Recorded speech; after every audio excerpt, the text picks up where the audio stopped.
Hello and welcome to LawPod. I am Dr Lauren Dempster. I'm a senior lecturer here in the School of Law at Queen's University Belfast. I'm delighted today to be joined by my colleague, Dr Beatrice Canossi, and our guest, Dr Shari Eppel. So, Beatrice, would you like to briefly introduce yourself for our audience?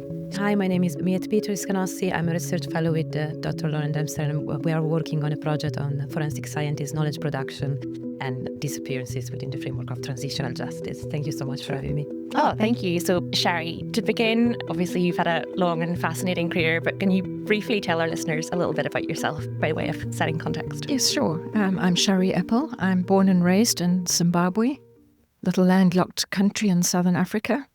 And I've had various incarnations, mother, clinical psychologist, and then in the last 20 years, increasingly forensic anthropologist.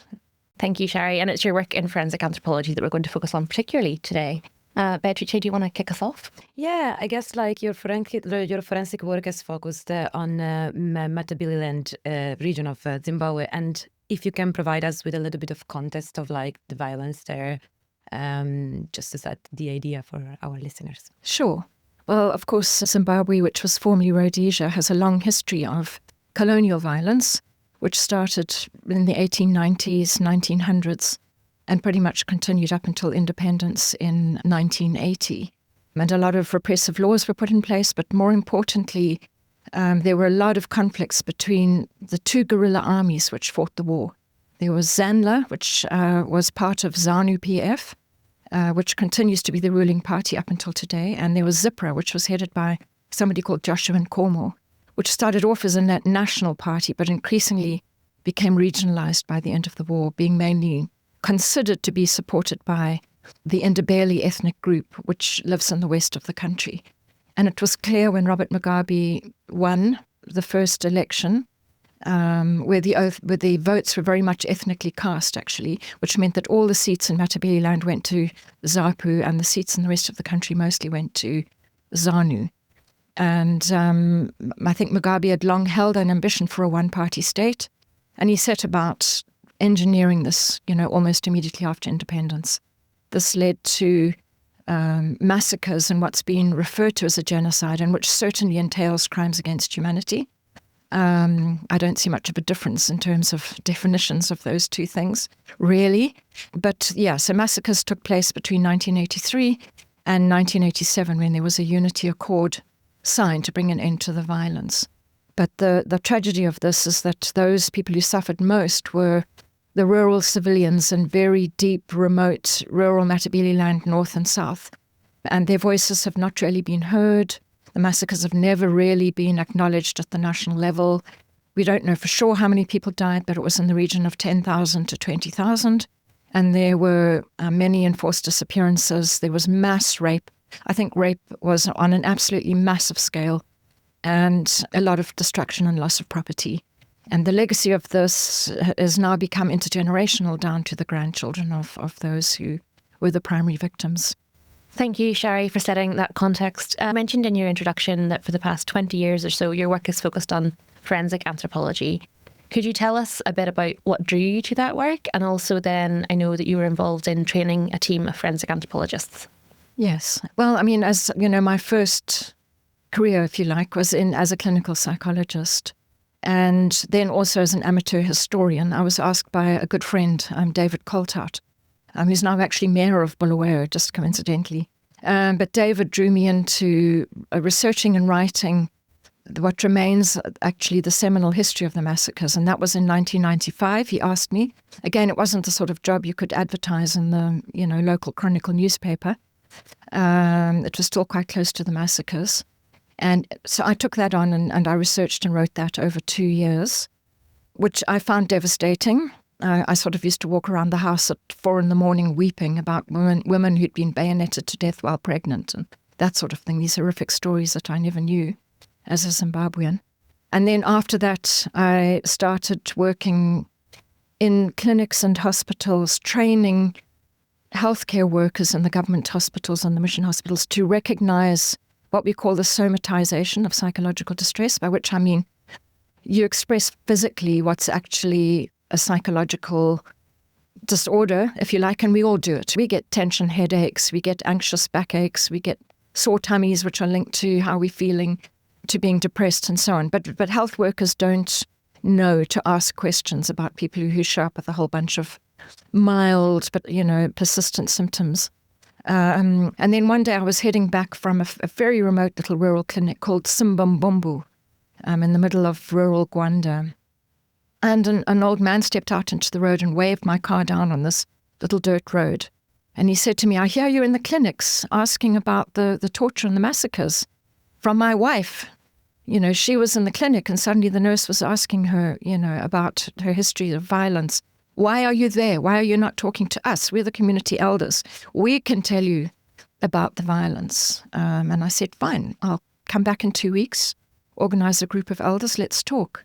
So I went back 2 weeks later and met quite a small, anxious group of old men who were trying to work out who I was, and decided I wasn't probably a member of the secret police and it was okay to talk to me.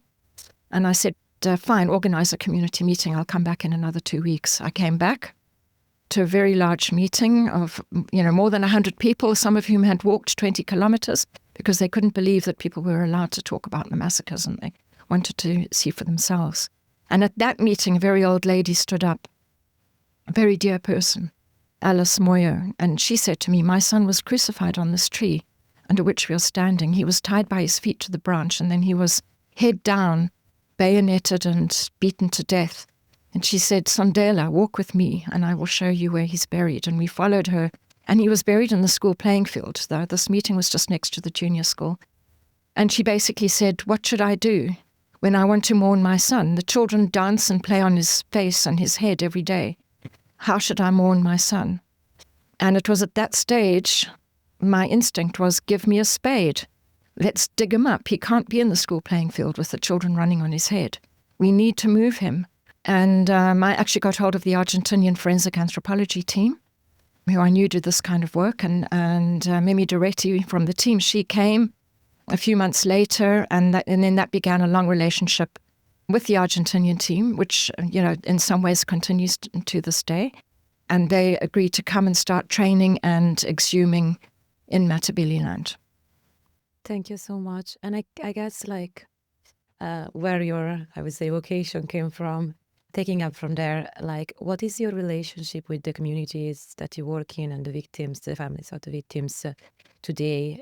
Do they participate in the search? To what extent? How does it work for you? Well, in our context, and I think this does make us different to quite a number of teams, I will only exhume on the basis of a written request from a family member and a chief, the local chief. And that's because I draw my authority to dig from the chiefs. We have a dual sort of judicial system, if you like, in Zimbabwe, where the traditional leadership fall under the Traditional Leaders Act, and they have various authorities in terms of that act.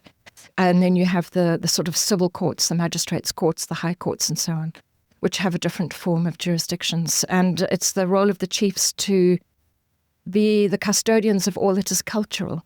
And for them, the dead buried in wrong places are bones in the forest. These are the angry dead who create a lot of disturbances for the community as a whole. And the chiefs are completely powerless to deal with this issue.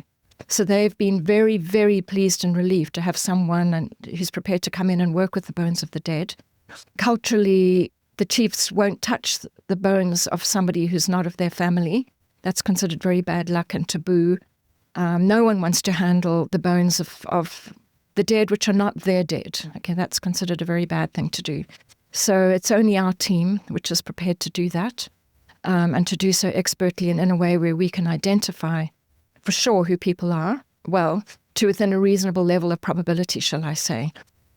And, for me, what's very, very important is to get a lot of eyewitness accounts, and particularly who buried, not like my uncle told my father 20 years ago that this is where my brother is buried. No, I'm saying fantastic. Who had the spade? Who actually buried your brother? That's the person we need to speak to. And, so we do all we can to find, those who buried. And in the event that we can't, I find, that you have a proportional high chance of not actually finding the bones if you're working with someone who was told by someone who was told by someone, especially as landscape changes over 40 years and little trees get big and big trees fall over and cows make new paths through the forest. But if you're the one you actually buried, you tend to have a different kind of physical memory of what you did and where. So, those are the people who are the most important to us. We work absolutely with the community. I never dig except in the presence of at least one chief. And the chiefs, for their own courage and support, often invite neighbouring chiefs as well. So we often have several chiefs present when we dig, and other forms of traditional leadership. Also often local pastors. People will very commonly be both Christian and traditional believing. There's no clash in Zimbabwe between, being simultaneously Christian and wanting to honour your ancestral spirits and wanting to carry out particular rituals during burial and after burial. And in fact, if you haven't done those things, then the dead are not at peace. They're in what a Catholic might call limbo, and they're not at peace, and they will keep reminding you by causing disaster in the family. They'll keep saying, hey, what about me, So, no, I mean, we operate completely as an integrated part of the community, so to speak. Thank you, Shari. You mentioned their reburial, and I know ahead of us meeting with you, you'd shared a couple of photographs of the reburial ceremonies. Could you tell us a bit more about what's involved with those ceremonies and their importance to the community and the area where you work? Yeah. Well, I think everywhere in the world, if you don't mourn properly, it's not an exclusively Zimbabwean or African thing. People must bury and mourn in accordance with, their beliefs. Even if you're an atheist, you might go to the pub and say, cheers, here's to George or something, There's something that you do, okay, which is a way of sending off and remembering kindly, okay, the person who's dead. And to disrupt that causes what we call ambiguous loss. And it's absolutely a worldwide phenomenon. And in Zimbabwe, ambiguous loss takes the form of people feeling that their ancestors are not at peace. And traditionally, ancestors communicate through the dreams. So we always hear about disturbed dreams. My father or my mother or my sister comes to me in dreams and cries, says, I'm buried under this tree. When are you coming to get me? And I need to come home. And so there's a lot of sort of anxiety and everything that goes wrong in the family gets blamed on. We haven't yet honoured this person in the right way. So honouring people in the right way, there are a number of ceremonies which begin with the burial. And then, of course, people must be buried in the right place. You must be buried, if you're a woman, many families still bury next to the field because the women work the fields. And the men get buried next to the cattle kraal because the cattle belong to the men. And you have to be buried with your father, your grandfather, your uncles and, all the rest of it, or your mother and grandmother and so on. And if you aren't buried together with your other ancestors, then that's very disturbing. And then the ceremonies begin before. There's something called amakabalo, which actually means fortifying oneself for the danger ahead. And that is a ceremony which takes place before the funeral, which again indicates that even burying is an act of danger, if you like, because it's this moving, not just of the person, but of not just the body, but the spirit from one place to another, and that the spirit is in this ambiguous state of being between living and dead, so you have to fortify yourself before the funeral. Then a week after the funeral, there's a ceremony called amansi, which means water, which is a cleansing ceremony when people come together and they wash with water with herbs in. And that's a week after the burial. And that's to supposedly wash away any of the conflicts and tensions which have been caused by the death, because as we all know, death causes heightened emotions and there can be lots of conflicts and bad blood, between siblings and uncles and aunts and gossip and all sorts of things which happen around deaths. So it's to cleanse and even the territory. And then the most important ceremony takes place a year later, and this is called umbuyiso. And it's when you go back to the grave of your recently dead person.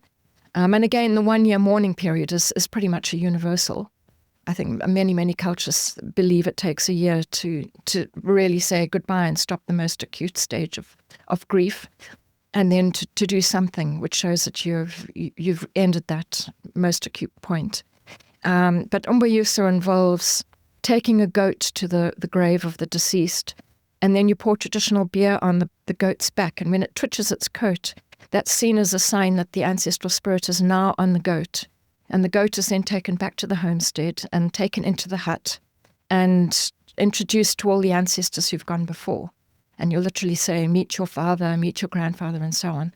And through that ceremony, the spirit of the dead actually now becomes an ancestor.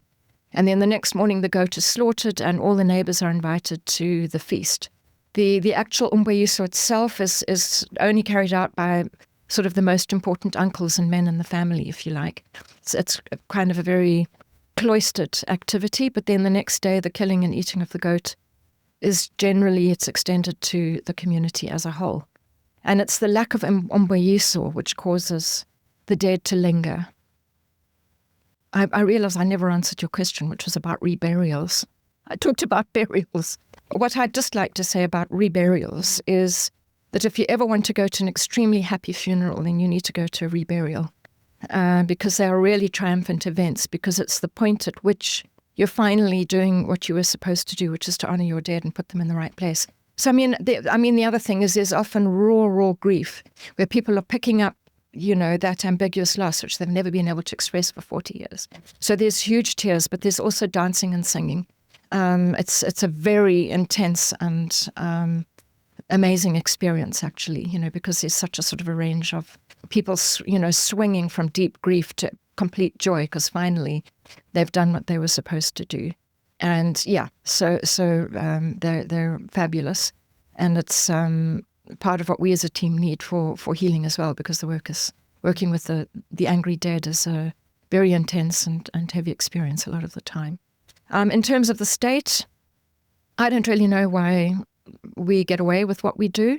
I think it's because the state itself has to acknowledge at some level they themselves have their own ancestors and their own deaths in the family, and they're afraid of being responsible for stopping people in Matabeleland from healing their dead, if you like, and they're afraid of the repercussions possibly for themselves if they interfere.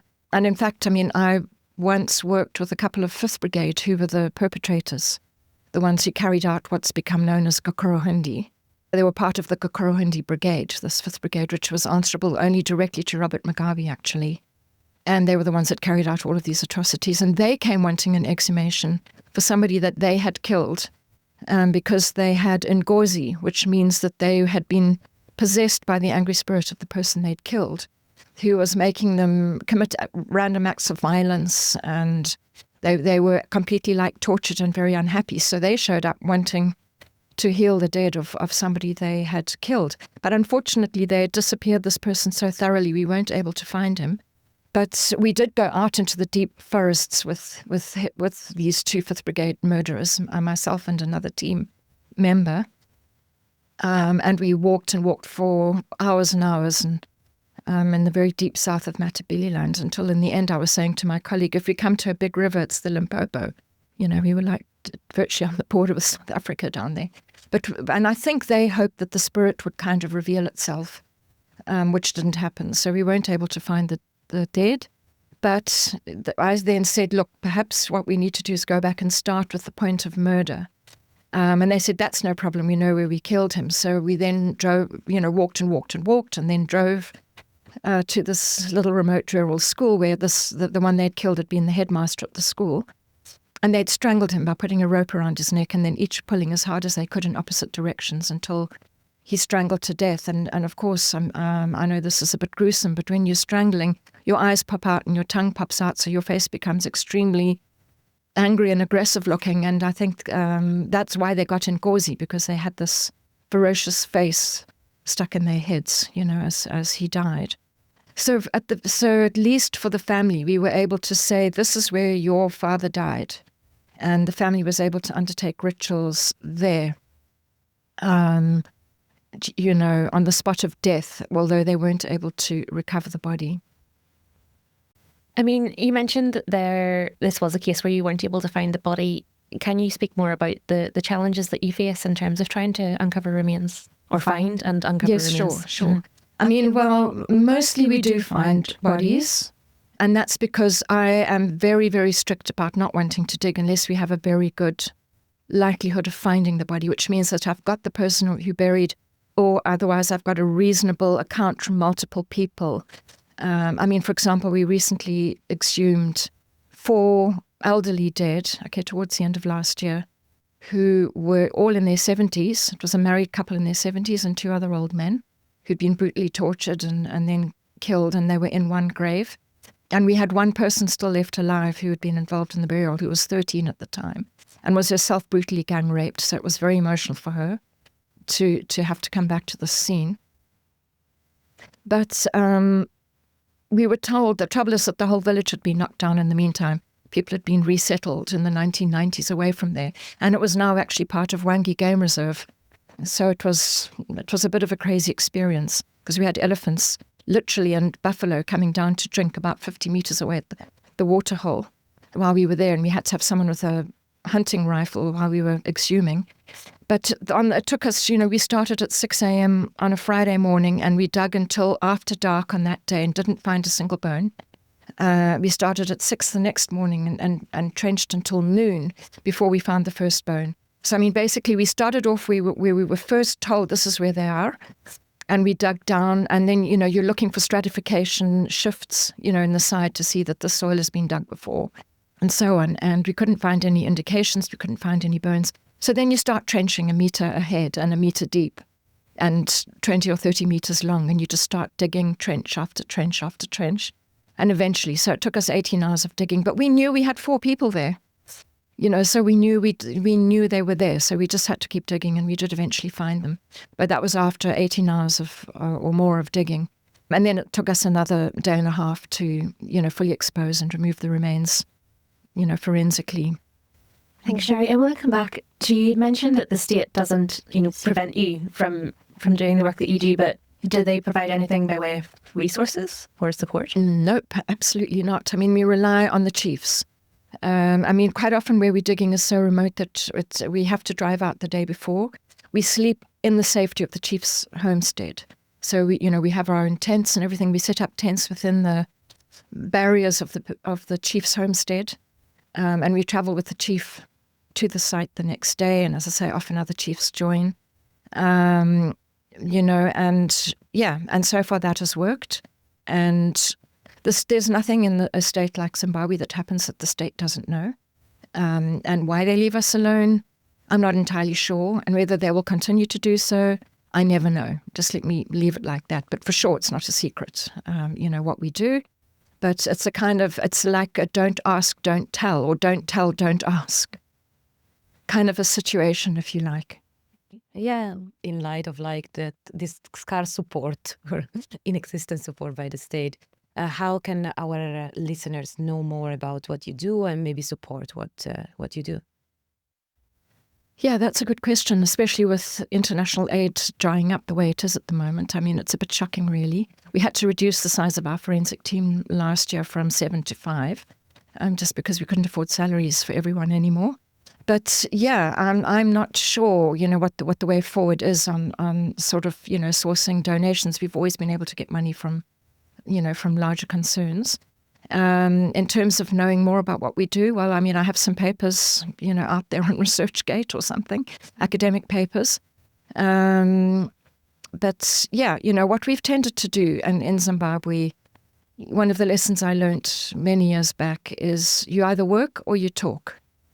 If you talk, you don't work. Or like we like to say in Zimbabwe, there's freedom of speech once. So it's this kind of situation. So yeah, that's probably why people don't know that for the last 25 years we've been, just here and there, and when we can, exhuming, because for me it's far more important to get these dead back to their families for proper reburial than it is to make a great deal of noise about it. And that's kind of our deal with the state at some level is we do and we don't shout. Thank you, Shari. We can add to our show notes some links to your work because, Zimbabwe is a case where disappearances have happened and we don't hear as much or know as much about them as we do some other contexts. So, Shari, I know you were involved in training the team in Matabeleland. Can you tell us about that process?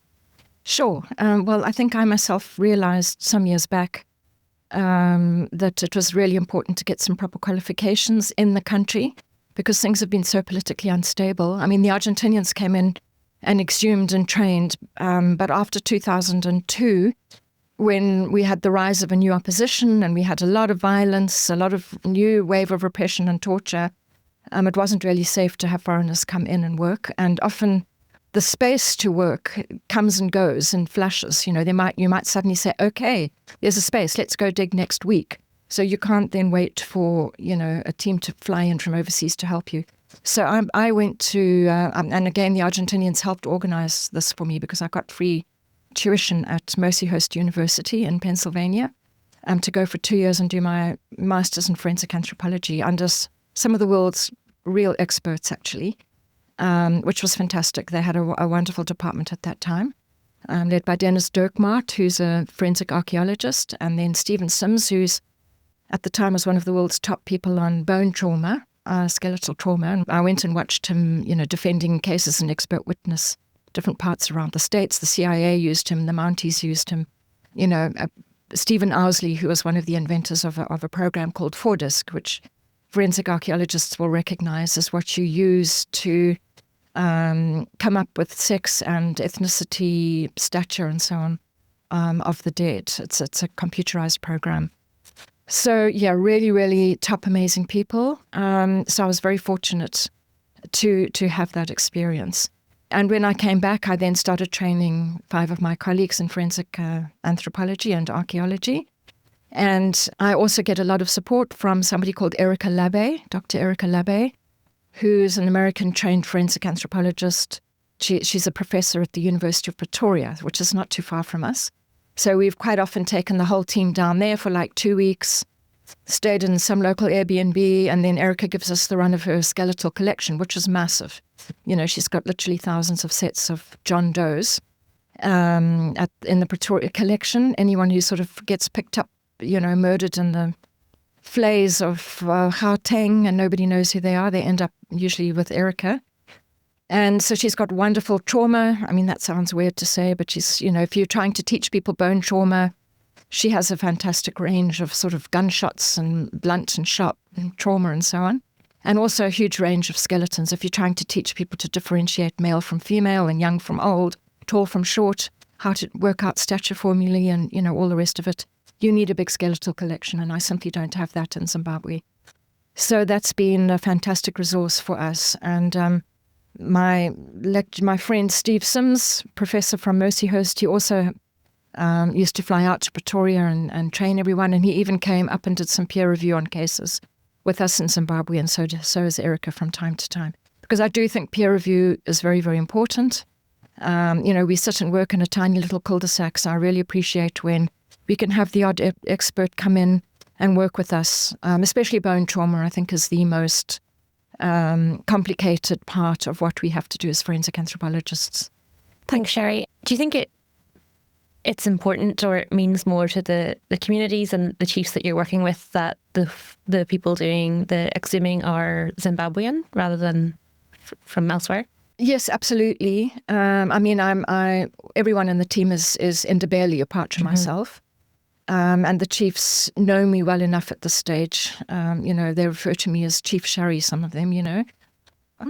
But yeah, I'm integrated enough and I'm widely accepted, you know, after 25 years by a number of chiefs. And I do think that is important. I mean, for me as well, I mean, one of the major things is just that the politics remains difficult. And it would be very difficult to have anyone who wasn't Zimbabwean work with our team, you know. I think, in fact, that that's the day the state would come and arrest everyone because they would think, who's this person?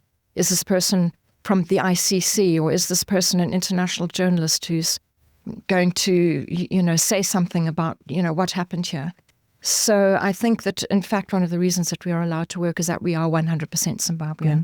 Thank you so much for this. And yeah, I think like in the scope of our project with Lauren, we have read a lot about the experience of forensic scientists, and like one of the probably often overlooked aspects of it is the impact that this job has on the people who do this job. So I would say emotionally speaking, from an emotional resilience point of view, perspective, and like emotionally speaking, like how you and your team like protect yourselves, because like as much as one can have the passion for the job, is still highly emotional, I can imagine. Yeah, it is. It is very intense, and sometimes I feel myself getting so angry, in the middle of a dig, especially if it's a teenage girl or something like that, or several teenage girls that I'm digging up. But my role at an exhumation is to be very calm and scientific and impartial. Everyone else can get emotional out there, but it's my job to look very calm on the exterior at least, and to be saying, and this is the skull, and there's the bullet hole, whatever it is. But what I do find is at one stage we used to bring a psychologist down from Harare for a couple of days a month, to do individual work with the team. And the other thing is that I've learned that working 7 days a week and 18-hour days doesn't help. I like to try. Look, if we're out in the field digging, we can be 5 days working, getting up at 4 in the morning to be at a site by 6 and coming back at 10 p.m. Or later, to the chief's homestead. When you then have to wash in a 20-litre bucket of water and go to bed and get up the next morning and do it all again. So we have our very intense days. But if we're in town, we work 8 to 4. I don't work on weekends. If an academic or a journalist says, I'm in town, can I see you Saturday morning?